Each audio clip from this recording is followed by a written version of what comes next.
Asia is a large continent, covering approximately 30% of the Earth's land area. The wealth of Asian nation in terms of its natural resources is unquestionable. It is also the world's most populous continent, with roughly 60% of the total population. Asia is increasingly the center of the world's economy. By 2040, the region could account for more than half global GDP. Despite its potential, Asia is the most disaster-prone region in the world. Nearly 45% of the world's natural disasters occur in the region. Natural disasters have taken the lives of millions of people throughout Asian history. In the current century, the total damage of Asia's natural disasters costed $1 trillion. Do you want to stand still and look away while the problem is there? We should be saving nature and people, changing minds, and reinforcing our future.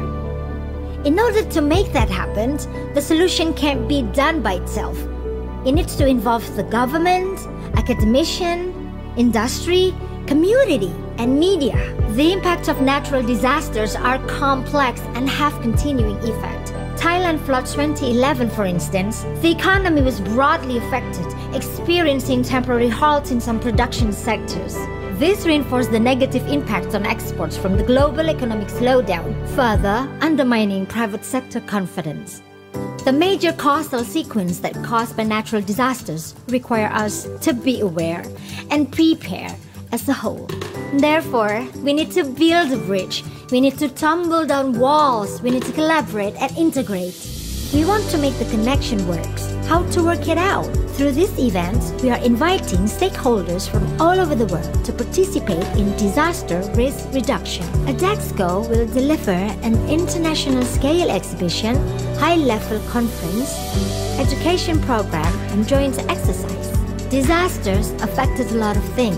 Therefore, Adexco will engage disaster management from many perspectives. Asia Disaster Management and Civil Protection Expo and Conference will be held in GI Expo Kemayoran, Jakarta, and start doing your part today. Visit us on www.adexco.id.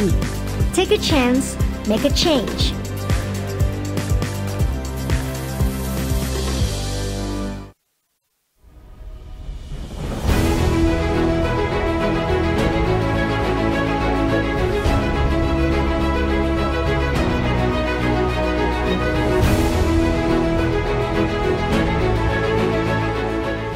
Oke, untuk exhibition sendiri kan tujuannya untuk memperkenalkan produk kita juga ya? Mengikuti pameran ini tujuannya memang untuk mencari pasar baru. Walaupun ini baru pertama kali kami ikut serta, alhamdulillah sih pengunjungnya lumayan banyak juga dan ramai. Kita juga bisa bertemu dengan customer, kita bisa melakukan arrangement meeting juga pada saat kita melakukan exhibition ini. Untuk target di sini sangat pas dengan saya. Karena banyak yang ingin membeli produk saya dan ingin mengetahui usaha saya lebih lanjut lagi.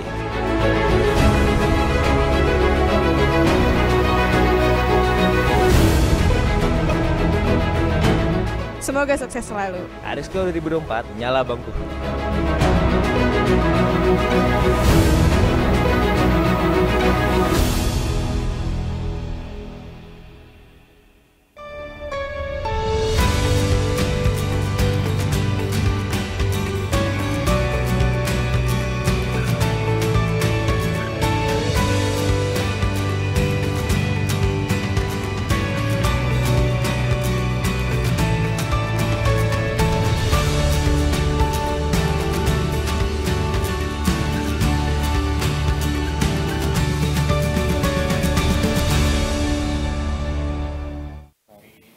Assalamualaikum warahmatullahi wabarakatuh. Halo sahabat tangguh, kembali lagi berjumpa di Ngopi Bareng, Ngobrol Pintar bareng BNPB. Kali ini bersama saya Trevi Jayanti Puspasari yang akan memandu acara. Tentunya bersama rekan saya yang akan menemani diskusi kita kali ini, Mas Andrian. Apa kabar Mas? Halo Mbak Trevi, kabar baik Alhamdulillah. Senang sekali bisa bergabung dan menyapa para sahabat tangguh di episode hari ini. Halo sahabat tangguh. Ya, sahabat tangguh, berdasarkan letak geografisnya, Indonesia memang termasuk negara dengan risiko gempa bumi yang tinggi, dari yang berpusat di laut hingga di daratan. Mengingatkan kita bahwa negeri ini berada di atas lempengan bumi yang aktif. Saat ini, pergerakan lempeng serta patahan memang bisa dimonitor, bahkan dihitung periode gempa buminya. Namun, kita tidak pernah tahu kapan gempa bumi besar terjadi. Dan saat itu terjadi, kekuatan satu-satunya yang bisa kita andalkan adalah kesiapsiagaan dan infrastruktur yang tangguh. Mungkin sahabat tangguh sudah sering mendengar, gempa tidak membunuh, tapi runtuhan bangunanlah yang memakan korban. Maka dari itu, update bencana jangan tunggu jadi korbannya.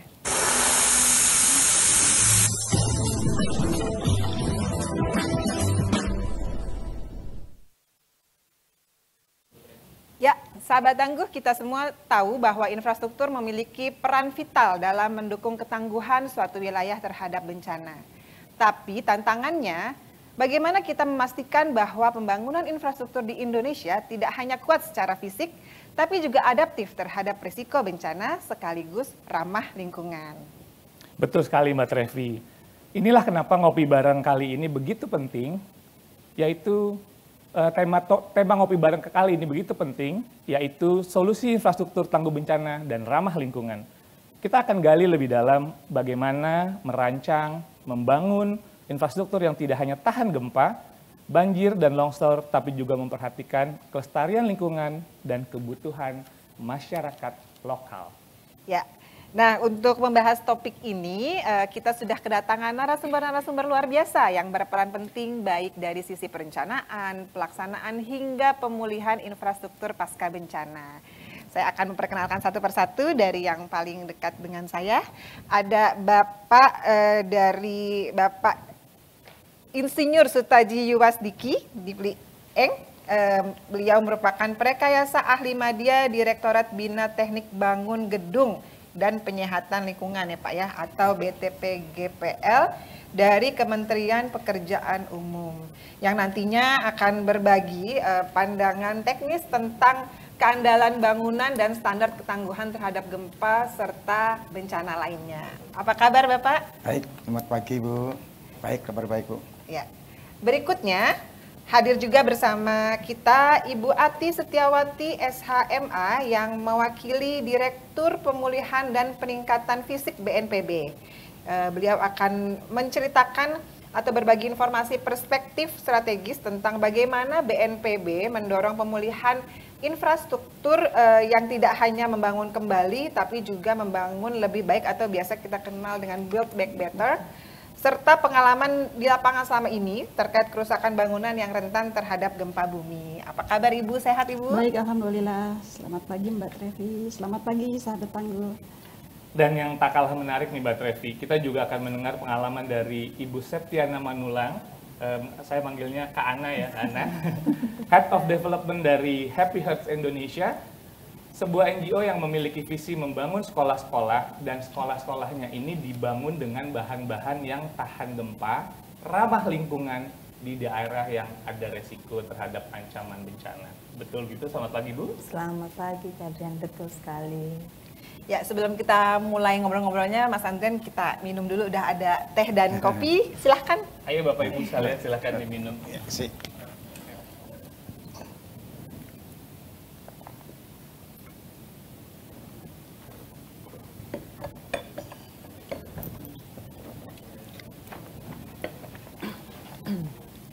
Ya, sahabat tangguh, untuk memantik diskusi, saya akan memulai dengan Bapak Sutaji nih. Bapak Sutaji, kalau Pak Sutaji dipanggilnya Pak Aji aja ya Pak boleh, ya? Boleh. Pak Aji, berbicara tentang bangunan tahan gempa Pak. Terkadang di lapangan masih banyak ditemukan bangunan yang sepertinya belum ber-SNI gitu Pak. Mungkin bisa diceritakan Bapak dari Kemenpu ya Pak ya? Seperti apa kebijakan atau program yang sudah ada terkait dukungan untuk menciptakan infrastruktur yang tangguh dan resilient terhadap bencana, Pak? Baik, terima kasih. Pertanyaan yang sangat baik sekali nih Bu Trevi ya. Jadi kenapa di lapangan masih banyak yang ini? Memang ini agak anunya ya, di tingkat PU ini, kebijakan ini adalah menyusun mulai dari namanya kami sebutnya NSPK ya. NSPK itu norma standar pedoman dan kriteria. Jadi kita menyusun dari mulai peraturan-peraturannya, mulai dari undang-undangnya, PP-nya, sampai permen-permen, dan sampai mungkin nanti S-nya tadi standar, yaitu SNI-SNI-nya yang berkaitan dengan ketahanan tadi terhadap gempa.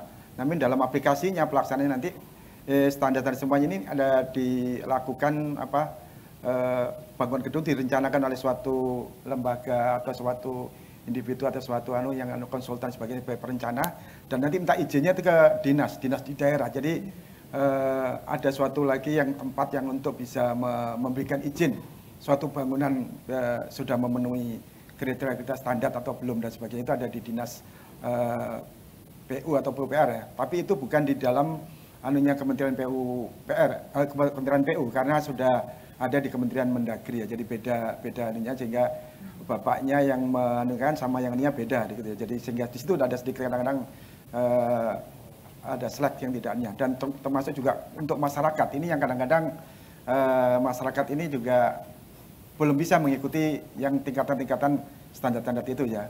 Walaupun dengan kita juga sudah membuat pedoman dan yang sudah memudahkan masyarakat ya, yang dibuat oleh PU juga namanya kita Purwarupa atau prototype yang model-model yang sudah di masyarakat tinggal mengikuti, tapi jarang yang bisa disosialisasikan.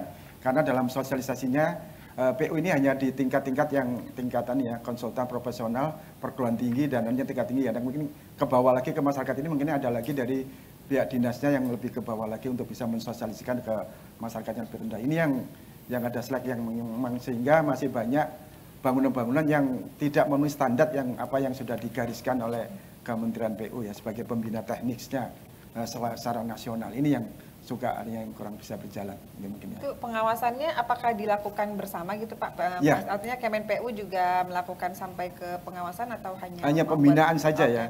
Tapi menyiapkan sistemnya juga untuk izin tadi melalui saluran namanya SIMBG, SIMBG, Sistem Informasi Manajemen Bangunan Gedung tadi ya. Jadi itu juga sudah disiapkan oleh Kementerian PU untuk bisa digunakan seluruh dinas-dinas, bahwa izin-izin melalui sana dengan dikontrol waktu dan sebagainya ya, supaya bisa terhadap pemenuhan tadi PBG ya, kalau dulu namanya MP, sekarang PBG ya, pemenuhan terhadap standar ya, terhadap standar ya. Itu tadi, sehingga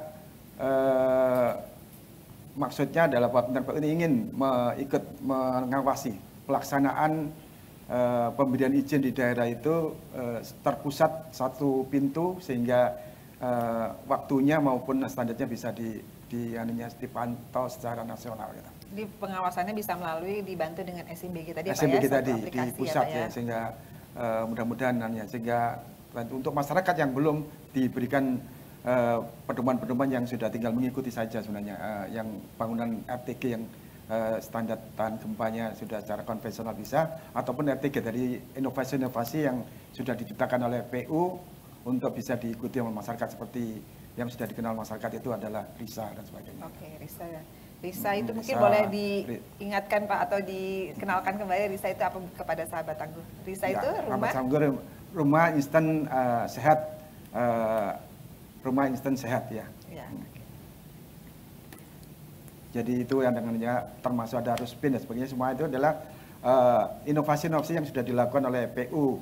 Dan untuk bagi masyarakat yang menginovasi sistem-sistem lainnya, yang untuk RTG tadi disebut adalah rumah tahan gempa, silahkan, sangat terbuka. Namun nanti minta izin ke PU, istilahnya bukan minta izin, minta diberikan approval gitu ya Pak approval. Ya. Ada namanya kita clearing, yang program clearing untuk memberikan rekomendasi bahwa inovasi masyarakat tersebut sudah bisa dilakukan di masyarakat, sehingga itu juga membantu kami untuk bisa inovasi-inovasi, sehingga tadi yang RISA atau Ruspin dan sebagainya sebagai benchmark saja Bu ya. Jadi kalau memang ada suatu inovasi yang secara mutu lebih bagus dan atau sama, atau mungkin yang standarnya itu dan harganya yang sama, itu mungkin bisa diaplikasikan di masyarakat, gitu, bisa digunakan gitu. Jadi kita tidak menuntut harus menggunakan sistem yang ada, kita hanya menginovasi hanya untuk sebagai benchmark saja.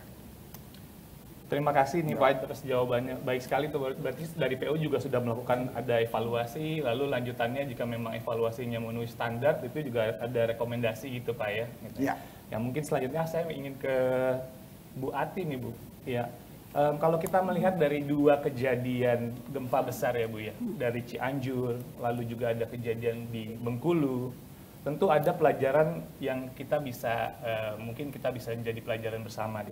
Dari hasil temuan di lapangan, seperti apa sebenarnya perbedaan karakteristik kerusakan bangunan yang terjadi di dua lokasi tersebut?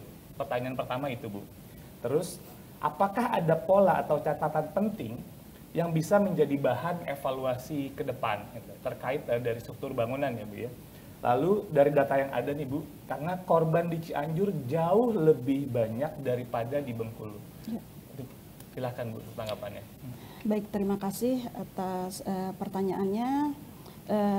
Izin saya memberikan jawaban. Yang pertama, kita membandingkan ya gempa Cianjur dan Bengkulu. Cianjur itu sudah dari tahun 2022, lalu Bengkulu baru kemarin terjadi. Dari hasil pengamatan kami di lapangan, karena kami juga turun ya Mas, ketika tanggap darurat itu tim RR juga ikut turun nih, jadi tidak hanya tim tanggap darurat.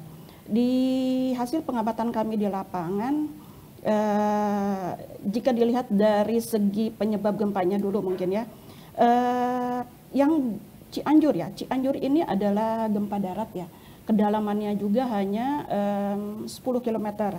Kalau yang Bengkulu itu gempanya di laut dan episentrumnya juga lumayan dalam ya, 80 km ya kurang lebih. Nah itu tentunya memberikan dampak yang signifikan juga terhadap kerusakan. Nah itu pertama dari segi asal gempanya. Nah jika dilihat dari kerusakan yang terjadi, itu mungkin dari Bengkulu ya, dari Bengkulu bisa kita perhatikan bahwa di awal pemberitaan itu terdampak memang di 4 kabupaten kota. Tapi ternyata setelah kami mendapatkan informasi dan juga berdasarkan informasi dari tim yang turun ke lapangan, yang terdampak cukup parah itu di Kota Bengkulu. Dan ternyata juga setelah tim survei ke lapangan, ada satu lokasi yang ternyata kerusakannya itu lumayan besar. Jadi ada satu perumahan yang mana itu hampir satu perumahan itu rusak gitu, berbeda dengan daerah-daerah lainnya.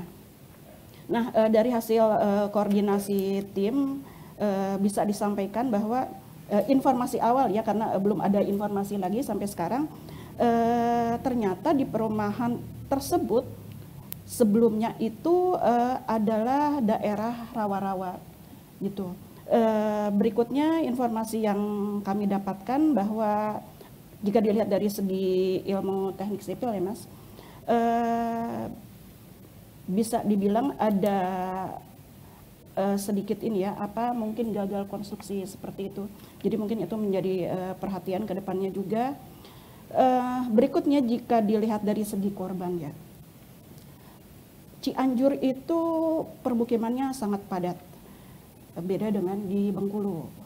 Nah di Cianjur itu jika kita melihat dari histori gempa mungkin ya, sangat jarang, beda dibandingkan dengan Bengkulu. Bengkulu itu sudah sering, jadi orang Bengkulu itu sepertinya sudah sudah paham lah kalau ada getaran atau gempa itu apa yang harus mereka lakukan tuh mereka sudah paham. Jadi meskipun kejadian gempanya itu malam hari ya di Bengkulu itu, jadi masyarakatnya tuh banyak yang berhasil untuk menyelamatkan diri. Mungkin itu salah satu faktor kenapa tidak ada ini ya, korban jiwa ya, beda dengan Cianjur. Seperti itu sih kurang lebih informasinya. Oke, terima kasih Bu atas jawabannya. Berarti memang ada beberapa faktor sebenarnya Bu ya, dan kita tidak bisa ambil kesimpulan, tidak bisa juga selalu membandingkan dari satu wilayah dengan wilayah lain. Betul. Jadi memang beberapa faktor itu salah satunya juga terkait pemahaman masyarakat terhadap ancaman bencana yang ada. Lalu bagaimana juga dari sisi konstruksinya, mungkin juga dari wilayah Cianjur dengan Bengkulu itu mungkin punya standar konstruksi yang berbeda gitu ya Bu ya. Dan ini kedepannya mungkin kita punya harapan bagaimana masyarakat juga bisa untuk memahami dari ancaman tiap-tiap wilayah, dan dari sisi infrastrukturnya juga mungkin bisa lebih diperbaiki di kemudian hari ya Bu ya. Betul. Ya, itu menarik tadi Mas Adrian, tadi ada penekanan oleh Bu Ati bahwa gagal konstruksi gitu ya. Jadi memang tadi terbukti bahwa di lapangan pun korban jiwa rata-rata memang biasanya dari kegagalan suatu konstruksi. Nah ini kami hadiran ada Bu Kak Ana ya, Kak Ana dari Happy Heart Indonesia yang juga suatu NGO yang melakukan inovasi untuk mungkin mengatasi salah satu jadi solusi ya untuk tadi kegagalan konstruksi yang mungkin bisa diperkenalkan apa itu Happy Hearts Indonesia dan kami ini mencari tahu gitu di Happy Hearts Indonesia ini sudah banyak membantu di fasilitas umum ya terutama sekolah untuk membangunkan suatu bangunan yang ramah lingkungan dan tahan gempa. Infonya seperti itu. Mungkin bisa diceritakan ke anak kepada sahabat tangguh. Baik, menarik sekali pertanyaannya. Jadi kami adalah NGO, Happy Heart Indonesia itu adalah sebuah NGO yang kami berfokus pada pendidikan. Nah, Happy Heart Indonesia berinisiasi dalam 2 tahun belakangan ini menggunakan untuk pembangunan sekolahnya adalah dengan menggunakan daur ulang plastik yang kita sebut dengan eco-blocks atau eco-bricks. Nah, pembangunan sekolah melalui penggunaan eco-bricks atau eco-blocks ini itu merupakan bagian dari kami untuk melihat bahwa kita bisa membangun sebuah bangunan tapi ramah lingkungan. Nah, bagaimana kita menggunakan dari sampah daur ulang tadi yang dirubah. Tapi Happy Heart Indonesia sendiri memang bermitra, dalam hal ini berkolaborasi dengan mitra bernama Block Solution Indonesia. Sehingga bangunan sekolah yang dibangun oleh Happy Heart Indonesia hingga sekarang untuk dindingnya menggunakan eco-blocks atau eco-bricks tersebut. Maksudnya sahabat tangguh nih biar jelas bisa. Kak Ana nih sebenarnya bawa produk dari apa nama produknya apa? Kita sebutnya ini eco-block atau eco-bricks. Kenapa sebagai bricks? Karena dia pengganti dindingnya itu. Pengganti dindingnya ada warna biru dan warna hijau. Betul, ini salah satunya contohnya karena dia sangat ringan sifatnya dan ini terbuat dari plastik daur ulang. Oke, ini circular ekonominya dapat, lalu juga ketahanan terhadap bencana juga dapat. Jadi mengatasi 2 permasalahan ya, dari permasalahan sampah plastik dan ancaman terhadap gempa. Betul sekali. Ya, nah mungkin sekalian bisa ditambahkan juga informasinya nih Kak Ana. Sebenarnya sudah di mana saja program ini diaplikasikan, kemudian tadi sekolah kan ya fokusnya ya, sekolah itu sudah berapa jumlahnya yang sudah mendapat aplikasi atau bantuan dari Happy Hearts ini dan kira-kira bagaimana proses untuk sekolah itu bisa mendapat mungkin sebagai apa namanya ya penerima dari bantuan eco-bricks ya. Baik, untuk sekolah sendiri kami saat ini sudah membantu atau sudah membangun 40 sekolah. 40 sekolah. Lebih dari 40 sekolah dan itu tersebar di NTT, di NTB dan juga di beberapa pulau Jawa. Oke. Nah, dan inisiasi ini terjadi baru 2 tahun belakangan ini semenjak dari tahun 2023 hingga kini. Ya, 40 sekolah ini berarti memang sasaran langsung dipilih oleh para pengelola Happy Hearts atau ada mekanisme sendiri kan? Oke. Mekanismenya sendiri adalah kami memang memiliki tim, kita sebut grass team gitu ya, di tim dasar yang mana mereka melakukan verifikasi. Dan tim-tim kami ini melakukan kolaborasi dan juga koordinasi dengan local government untuk bisa melihat sekolah-sekolah mana yang memang layak mendapatkan bantuan. Nah, fokusnya Happy Heart Indonesia berada di wilayah NTT. Kenapa di NTT? Karena NTT masih merupakan wilayah ketiga termiskin di Indonesia setelah Papua dan Papua Barat. Dari situlah kami berkoordinasi dan juga berkomunikasi dengan local government untuk melihat sekolah-sekolah yang perlu dibantu. Dari masukan atau rekomendasi government, kami melakukan verifikasi ulang dengan mengirimkan tim untuk melakukan asesmen dan survei. Setelah kami sudah mencocokkan data dan itu valid, artinya sekolah tersebut memang layak untuk dibantu, barulah kita akan mencari donatur dalam hal ini untuk bisa mensupport bangunan sekolahnya. Oh, menarik sekali programnya ya. Ya. Nah, yang terdekat ini kan kalau tadi disampaikan ada beberapa di NTT ya. Nah, yang terdekat dari Jakarta di mana nih Kak? Kami ada di Mauk, Tangerang. Oh, Tangerang. Ya. Oke. Baru 1 sekolah. Kalau di Mako Tangerang sudah lebih dari 1 sekolah, sudah ada sekitar 3 sekolah. Oh, 3 sekolah. Dan di sana menggunakan EcoBricks ini. Betul. Oke, jadi kita sahabat Tangguh nih kalau mau lihat mungkin bisa ke sekolah yang ada di Tangerang kalau yang di dekat-dekat Jakarta. Ya. Ini nanti menarik, mungkin salah satu inovasi tadi bisa sudah bekerja sama berkolaborasi dengan pemerintah daerah tentunya ya, mungkin nanti untuk di pemerintah pusat dengan Pak Aji bisa tadi ya Pak Aji juga ada layanan untuk melakukan rekomendasi ya, supaya memang terstandar nasional ya Pak ya, dan juga nanti penggunaannya mungkin akan lebih luas ya terkait dengan tidak hanya mungkin bencana gempa bumi gitu ya, tapi juga bencana yang lain. Baik. Ya, sahabat Tangguh, itu tadi keseruan ngobrol-ngobrol kita di sesi pertama. Selanjutnya kami mengingatkan kembali untuk kirim pertanyaan ke kolom chat. Sebelum masuk sesi ngobrol selanjutnya, jangan lupa untuk langsung pre-registrasi kehadiran sahabat Tangguh pada Adexco 2025. Sekarang juga melalui barcode yang bisa di-scan pada layar. Dan kita kembali ngobrol-ngobrol setelah video berikut ini.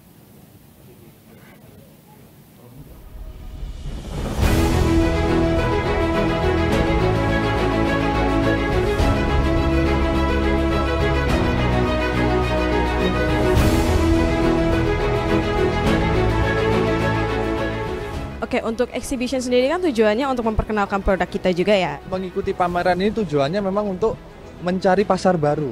Walaupun ini baru pertama kali kami ikut serta, alhamdulillah sih pengunjungnya lumayan banyak juga dan ramai. Kita juga bisa bertemu dengan customer, kita bisa melakukan arrangement meeting juga pada saat kita melakukan exhibition ini. Untuk target di sini sangat pas dengan saya, karena banyak yang ingin membeli produk saya dan ingin mengetahui usaha saya lebih lanjut lagi.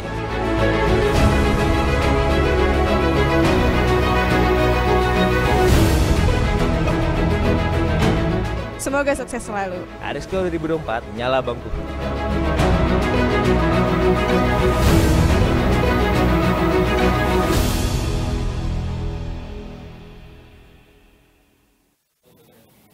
Ya, sahabat Tangguh, kembali lagi. Tadi kita sudah membahas pengawasan terhadap infrastruktur berstandar nasional serta melihat bagaimana karakteristik kerusakan bangunan bisa berbeda di tiap lokasi terdampak gempa.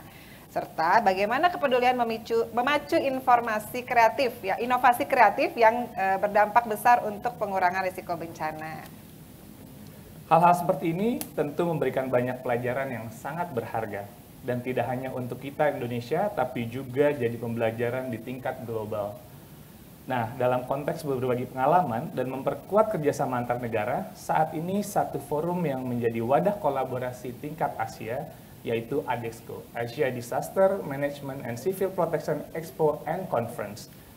Setiap tahun kita menyelenggarakan Adexco, dan pertama kali dilaksanakan pada tahun 2022 di Bali bersamaan dengan acara Global Platform for Disaster Risk Reduction atau GPDRR.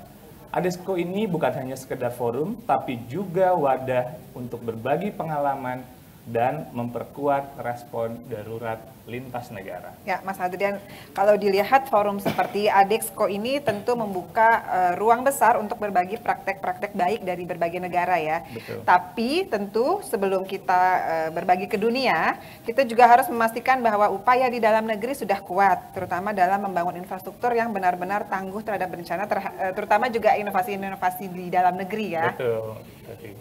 Ya, kita lanjut lagi ke pertanyaan kepada para narasumber ngobrol-ngobrolnya. Pak Aji, kita mulai lagi untuk ngobrol dengan Pak Aji.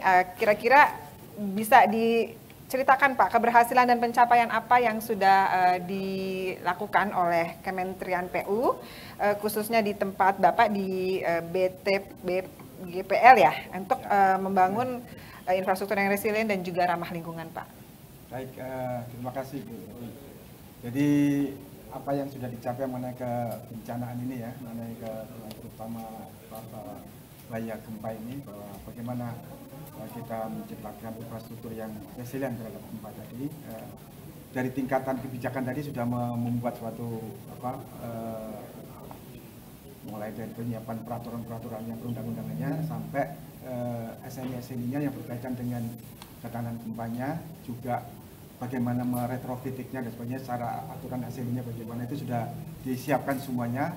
Kemudian juga kita juga melakukan kerjasama dengan pihak-pihak luar ya, mungkin dengan baik yang NGO maupun yang dari government ya, baik dari Bank Dunia dan sebagainya, dengan JICA dan sebagainya, untuk membuat suatu anunya. Kita sudah tadi peraturan sudah kita buat, tapi kita mungkin kita anukan lagi, barangkali ada yang masih perlu direvisi dan sebagainya. Kalau dari Bank Dunia barangkali sistem pendanaan dan sebagainya kita carikan anunya bagaimana untuk mengatasi perbaikan bangunan untuk memperkuat retrofitting bangunan. Dan dengan JICA ini adalah secara teknisnya bagaimana menyusun, bagaimana mengakses bangunan atau akses bangunan yang untuk diperkuat tadi, di retrofit tadi, aturan-aturannya, ASN-nya dan sebagainya, dan juga bagaimana memperbaikinya, metode perbaikan dan sebagainya untuk retrofittingnya. Nah, ini sudah dilakukan dengan pihak JICA, sudah dilakukan kerjasama tahun 2025 ini sampai tahun 2028, begitu semua, untuk mempersiapkan dalam rangka bagaimana mengatasi baik dari segi mitigasinya sebelum terjadi bencana dan setelah terjadi bencana ya. Di samping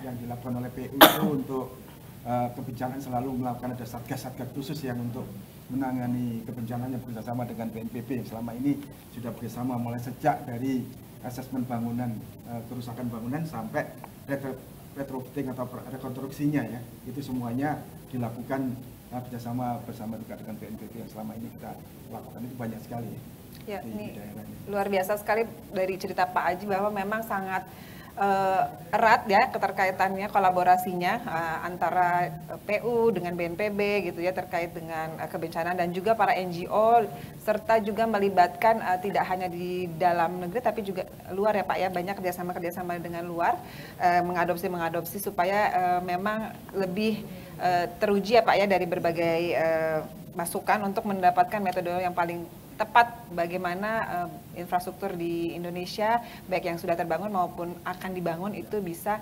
sesuai gitu ya Pak dengan kondisi risiko bencana di Indonesia. Menarik tadi berkali-kali disebutkan kerjasama dengan BNPB. Nah ini kita ada Bu Ati. Bu Ati mungkin bisa juga menceritakan dari keterlibatan BNPB terhadap pengawasan Bu atau penilaian ketahanan bangunan infrastruktur ya untuk mendukung tadi infrastruktur yang resilience bencana. Baik, terima kasih Mbak Trevi. Tentunya ini masih berhubungan dengan apa yang sudah disampaikan oleh Pak Aji ya. BNPB yang sebetulnya tusi utama kami ya, terutama Rehabrekon, itu adalah koordinasi. Dalam pembangunan ini tentu saja kami memanfaatkan teknologi yang sudah ada ya. Seperti ini, untuk Huntap itu kami memanfaatkan beberapa rumah instan. Kenapa kami melakukan itu? Karena dengan rentang kendali yang cukup luas ya, dan tentunya pelaksananya juga Pemda, tidak mungkin kami mengawasi sendiri gitu ya. Jadi kami memanfaatkan teknologi yang sudah ada. Seperti misalnya di tahun 2024 ya, kami pernah bersurat ke Bina Teknik, ke Direktur Bina Teknik Permukiman, untuk mendapatkan daftar aplikator yang sudah mendapatkan rekomendasi. Ada 10 sudah termasuk RISA dan Ruspin. Nah, kedepannya mungkin kami akan menyarankan kepada Pemda untuk memanfaatkan atau menggunakan aplikator tersebut di dalam pembangunan Huntap ya terutama. Selain itu juga pengawasan dilakukan, kami melibatkan APIP daerah ya. Ada inspektorat ataupun BPKP di dalam pelaksanaannya. Dan hal-hal lain juga yang mungkin sifatnya lebih ke mencegah ya, untuk sifatnya lebih ke mencegah itu kami untuk korban ya, untuk korban bencana yang membangun rumah tanpa diawasi dan tidak sesuai dengan konsep rumah tahan gempa, itu tidak bisa kami berikan bantuan. Jadi bisa dibilang dicoret gitu ya dari daftar. Kami pernah melakukan uji petik ya Pak ya dengan PU ke lapangan untuk rumah-rumah konvensional yang dibangun seperti kasusnya di Cianjur ya Mbak. Jadi ada beberapa rumah konvensional yang mungkin dibangun karena masyarakatnya mungkin ada dana lebih ya, tidak menunggu bantuan dari pemerintah dengan harapan akan dirembes, tapi ternyata setelah diperiksa oleh tim teknis ternyata banyak juga yang tidak memenuhi kaidah RTG. Jadi kami tidak dapat memberikan bantuan. Jadi itu merupakan salah satu bentuk pengawasan kami juga ya. Jadi agar semuanya sesuai dengan aturan dan tentunya memperhatikan pengurangan risiko bencana itu, gitu Mbak Trevi. Iya. Waduh, menarik sekali Bu penjelasannya buat ya. Jadi memang sahabat tangguh nih dari di wilayah-wilayah tertentu memang standarisasi penting ya Bu ya. Betul. Dan artinya pengawasan dan penilaian terhadap ketahanan infrastruktur memang menjadi langkah penting dalam memastikan pemulihan yang lebih baik ketika pasca bencana itu ya Bu. Sekarang kalau tadi kita sudah lihat usaha-usaha upaya-upaya pemerintah, khususnya dari pemerintah pusat ini dari BNPB dan PU. Sekarang saya ingin beralih ke Ana nih, Kak Ana. Ya. Pertanyaannya nih kita beralih ke bagaimana inovasi ini kan inovasinya salah satu inovasi yang dibangun ya dari Happy Hearts ya, bekerja sama dengan tadi ada EcoBricks ya. Ya. Sekarang kita beralih ke inovasi yang dibangun salah satu NGO Indonesia yang dilakukan oleh Happy Hearts Indonesia melalui pembangunan block school yang tidak hanya tahan gempa namun juga menjadi untuk solusi pengurangan sampah plastik yang tadi saya sampaikan. Betul. Kami penasaran nih melihat pendekatan konstruksinya yang tahan gempa dan ramah lingkungan, apakah konsep block school ini bisa diterapkan di bangunan permukiman khususnya di wilayah-wilayah yang tahan gempa dan kedepannya juga Happy Hearts akan membangun beberapa sekolah nih di selain sekolah-sekolah yang sudah terbangun, ada 40 sekolah yang tadi disampaikan. Oke, baik. Kalau menjawab pertanyaan apakah untuk pemukiman gitu ya bisa diterapkan, ya tentunya kita harus mengingat bahwa struktur yang utama dari sebuah bangunan itu juga tidak boleh dilupakan. Nah, karena dia sebagai pengganti dinding, artinya akan ada fondasi yang kuat dahulu, ada sloof, ada standarisasinya gitu ya, untuk bisa menjadi ini diimplementasikan atau di-apply di area pemukiman. Lalu kalau menjawab pertanyaan yang tadi kedua adalah berapa sekolah gitu ke depannya. Kami memang mentargetkan untuk paling tidak tahun ini kita memiliki atau kita bisa membantu paling tidak 50 sekolah dengan menggunakan bahan dari EcoBlocks tersebut. 50 sekolah di luar dari 40 yang sudah dibangun? Di luar itu. Itu target sekali. Dalam berapa tahun ke depan? 1 tahun. 1 tahun. Kami memiliki target per year, Pak. Oke. Dan tahun ini kita memiliki target 50 sekolah untuk bisa membangun menggunakan bahan EcoBlocks. NTB saja? Ya, NTT, NTB di Jawa juga termasuk. Oh, menarik sekali ya. Semoga apa yang menjadi target dari Happy Hearts membantu masyarakat ya dengan dari sisi pendidikan dan membangun sekolah-sekolah yang dengan penggunaan dari bahan-bahan tahan gempa ini bisa terwujud. Yang pastinya membuat hati senang. Happy Hearts sesuai dengan namanya. Betul. Ya, baik Mas Adrian dan Bapak Ibu narasumber, kita masuk ke sesi interaktif dengan sahabat tangguh. Sudah ada pertanyaan dari sahabat tangguh. Pertanyaan yang pertama, apakah EcoBricks ini bisa diterapkan untuk pemukiman juga? Oh, tadi sudah dijawab ya kali ini saya. Kita ke pertanyaan yang selanjutnya nih. Sebetulnya masih banyak bangunan yang dibangun asal-asalan tidak sesuai SNI. Apalagi kalau terjadi bencana, ini akan menjadi beban pemerintah dalam memberikan dana insentif. Tadi mungkin stimulan tadi ya. Kira-kira bagaimana usaha pemerintah dalam mencegah hal itu? Nah, ini mungkin bisa dari Pak Aji dulu, Pak. Baik. Terima kasih ya. Sebenarnya kalau dari kami kan tingkat kebijakan biasanya sudah menyiapkan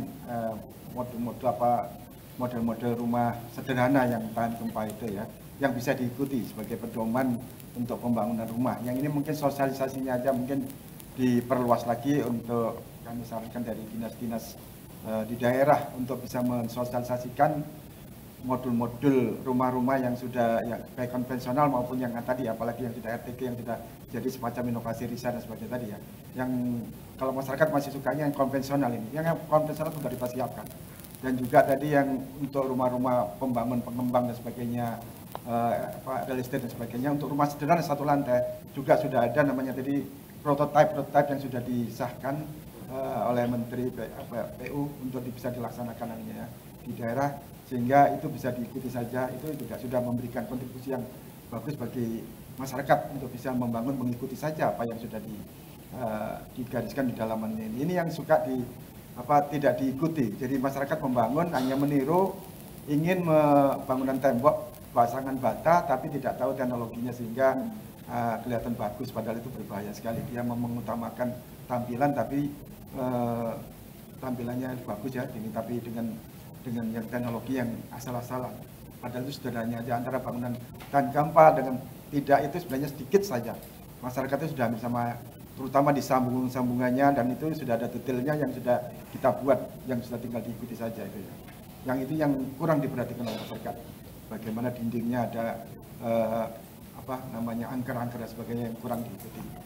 Sehingga itu yang banyak membuat korban oleh masyarakat. Ini yang tapi kurang disosialisasikan yang tingkat yang ke masyarakat yang paling bawah. Artinya sosialisasi tadi menjadi peran penting ya Pak ya, karena kebijakan dan pedomannya sudah ada. Ya, ini karena tadi yang saya sebutkan di awal tadi ya, sebagai pembinanya adalah Kementerian PU, sedangkan sebagai anunya adalah OMIA, Menteri Dagri tadi ya, yang di daerah tadi. Sehingga itu perlunya kita kolaborasi ya Pak ya, kolaborasi dan koordinasi. Mulus sehingga itu mungkin ke depan mohon bisa sama-sama kita perbaiki, kita menyiapkan anunya, SNI dan sebagainya, peraturan-peraturan dan standar-standarnya, tapi aplikasi ke daerahnya ini yang mohon ada bantuan dari anunya untuk bisa mensosialisasikan lebih ke bawah lagi gitu. Baik, terima kasih Pak Aji. Ada pertanyaan selanjutnya? Sahabat Tangguh, ada pertanyaan dari sahabat Tangguh. Oh, aku bacakan pertanyaannya nih, Mbak. Dengan keterbatasan anggaran, bagaimana BNPB menetapkan prioritas bangunan mana yang harus dipulihkan terlebih dahulu? Nah, kalau pertanyaan ini sepertinya harusnya dijawab sama Bu Ati nih, Bu, sebagai perwakilan dari BNPB. Silahkan, Bu. Ya, siap. Keterbatasan anggaran itu sudah pasti ya, APBN itu sangat terbatas. APBD juga sama sepertinya ya. Jadi di kami itu ada ketentuan ya Pak, peraturan BNPB nomor 5 tahun 2017. Jadi ketika ada kejadian bencana, Pemda itu harus menyusun rencana pemulihannya dulu, rencana rehabilitasi dan rekonstruksi atau yang biasa kita kenal dengan R3P. Nah, di situ bisa sudah ada yang namanya kajian kebutuhan pasca bencana. Jadi ada data kerusakan, kerugian, lalu juga kebutuhan pemulihannya, termasuk juga kewenangan pembangunannya, lalu juga ada identifikasi pembiayaan sesuai kewenangan. Nah, kami juga ada regulasi ya. BNPB membantu membantu bencana 3 tahun sebelum dari usulan.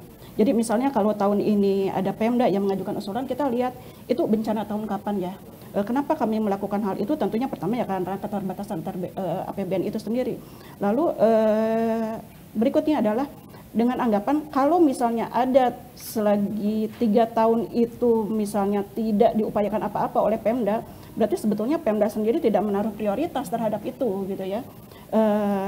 Selain itu juga harapannya dalam waktu 3 tahun itu Pemda bisa juga selain menunggu bantuan dari APBN juga bisa mulai memasukkan di dalam perencanaan pembangunannya. Jadi ketika misalnya untuk bencana masif ya, Cianjur misalnya R3P-nya expire-nya misalnya di 2025 dari tahun 2022. Nah, kenapa itu 3 tahun? Karena harapannya dalam 3 tahun itu Pemda mempunyai kesempatan untuk memasukkan dalam perencanaan regulernya. Jadi tidak melulu atau selamanya dibantu oleh APBN. Selain itu juga yang mungkin perlu kita highlight adalah penanggulangan bencana itu juga kan tanggung jawab bersama ya. Baik dari pemerintah atau pemerintah daerah, dan juga tentunya diperlukan keterlibatan dari multi pihak. Biasanya sih untuk bencana-bencana yang lumayan besar itu dari NGO juga banyak yang masuk. Seperti ketika NTB, Palu itu banyak sekali NGO yang masuk.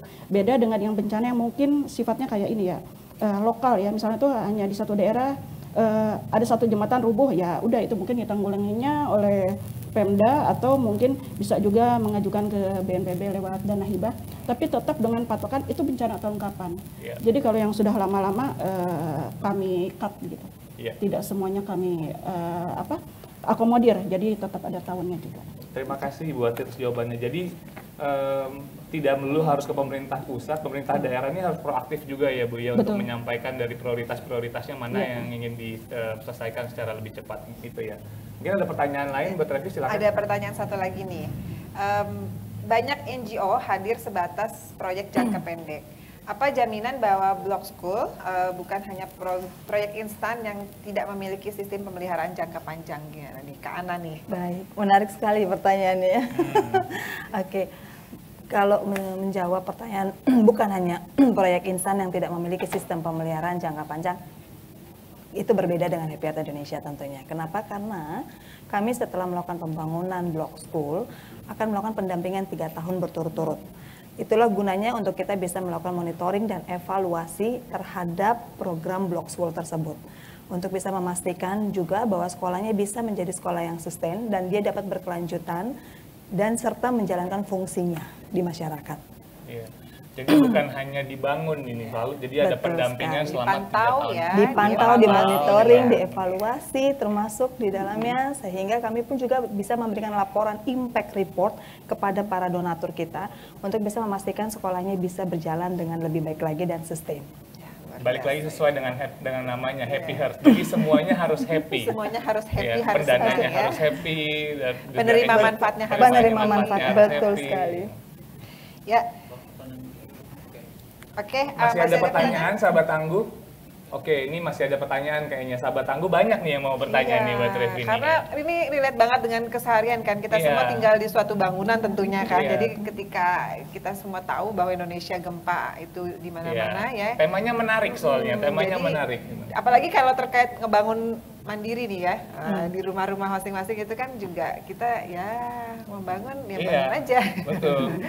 Dan saya juga baru sekali ini ngelihat apa namanya blok ini ya, EcoBrick ini. Ya. Ini kalau ngelihat anak-anak nanti dikira mainan. Lego, mainan. Ya, memang konsepnya seperti membangun seperti bermain dengan Lego dewasa. Modelnya jadi klik gitu, dan dia menyusun dari bawah sampai ke atas. Gitu. Ya, mungkin kita ini bacakan pertanyaan dari sahabat tangguh. Iya. Apakah terdapat program pembinaan kepada, nah ini nih Pak tadi Pak, kira dengan itu kan tukang-tukang bangunan rumah gitu ya, atau sosialisasi terhadap perusahaan-perusahaan konstruksi oleh PU gitu Pak? Terima kasih. Jadi memang ini seakan anunya dari PU itu ada direktorat sendiri, dirjen tersendiri ya. Kalau kami dari mengurusi tadi ya, dari NSPK-nya, dari standarnya, dari pedoman-pedoman mengenai anunya ya, bangunan tahan gempanya. Sedangkan ini masalah orangnya ini ada di Direktorat Jenderal Bina Teknik yang untuk mengurusi mengenai bagaimana menyiapkan tenaga-tenaga tadi ya, mulai dari profesional yang tingkat atas sampai ke tukang tadi ada namanya Bina Konstruksi yang mengurusi untuk sertifikasi sertifikasi pekerja-pekerjanya tadi, pembuatannya tadi ya.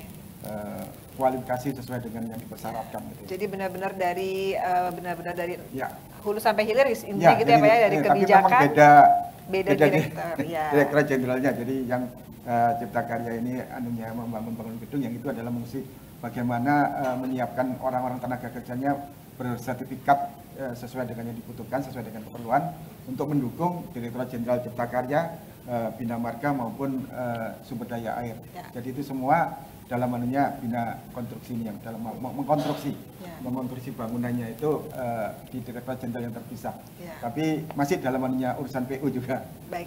Yang poinnya adalah pemerintah sudah sebenarnya aware dengan itu ya. Tidak hanya membuat kebijakannya, tapi juga membuat program sampai dengan pembinaan ke level terbawah. Iya, dari konsultannya yang profesional tadi ya, sampai yang tadi ya, tukang dan sebagainya tadi.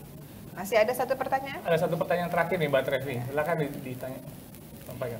Oke, ini ada pertanyaan menarik nih terkait dengan ramah lingkungan ya. Apakah energi terbarukan untuk pengurangan ketergantungan pada energi fosil di dalam pembangunan dan pengelolaan infrastruktur tangguh bencana itu ada? Ini ada yang mungkin mau menjawab dari... Iya, ini ditujukannya ke siapa nih kita masih ya? Kalau dari pengalaman Pak Aji gimana selama ini untuk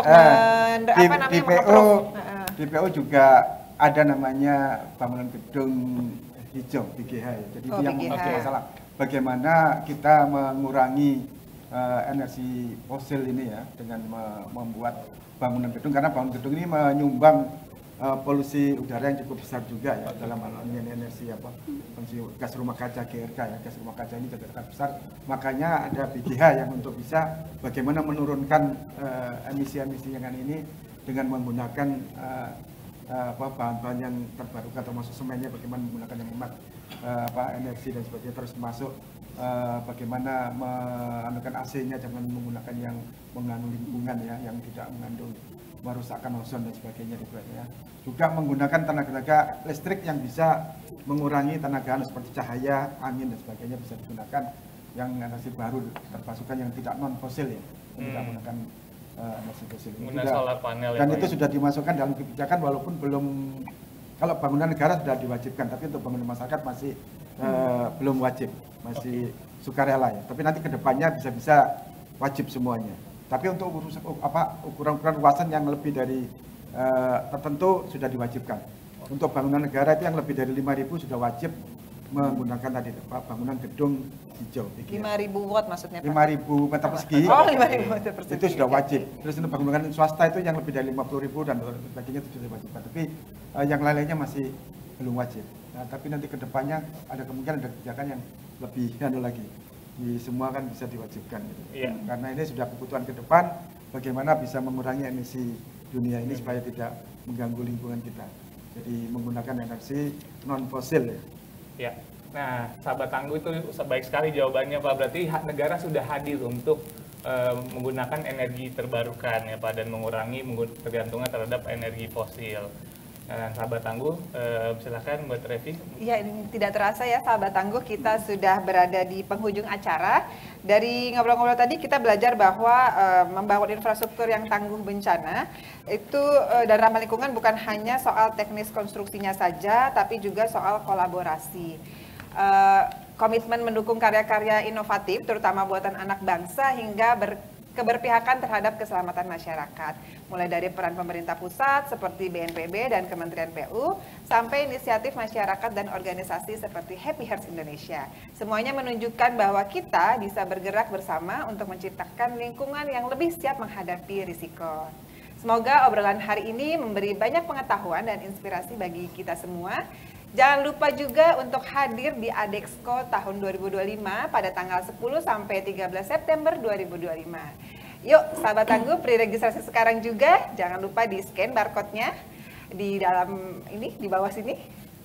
Terima kasih banyak untuk para narasumber yang sudah hadir dan berbagi pengalaman. Mudah-mudahan bermanfaat. Baik, sahabat Tangguh, terima kasih juga pada sahabat Tangguh yang sudah setia menyimak dari awal hingga akhir acara. Terus saksikan Ngopi Bareng, Ngobrol Pintar bareng BNPB, karena update bencana, jangan tunggu jadi korbannya. Saya Trevi Jayanti dan rekan saya Andrian undur pamit dan wassalamualaikum warahmatullahi wabarakatuh. Waalaikumsalam. Salam Tangguh.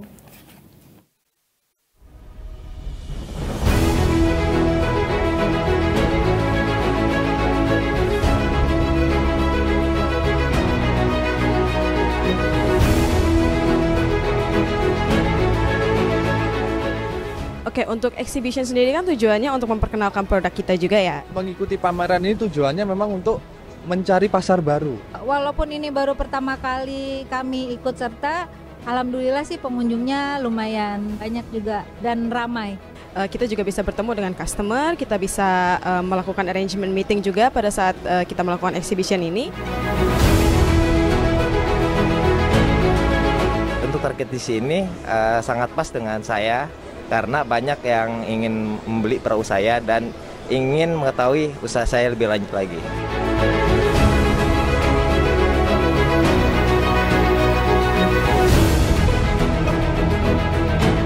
Semoga sukses selalu. Adexco 2024, nyala bangku.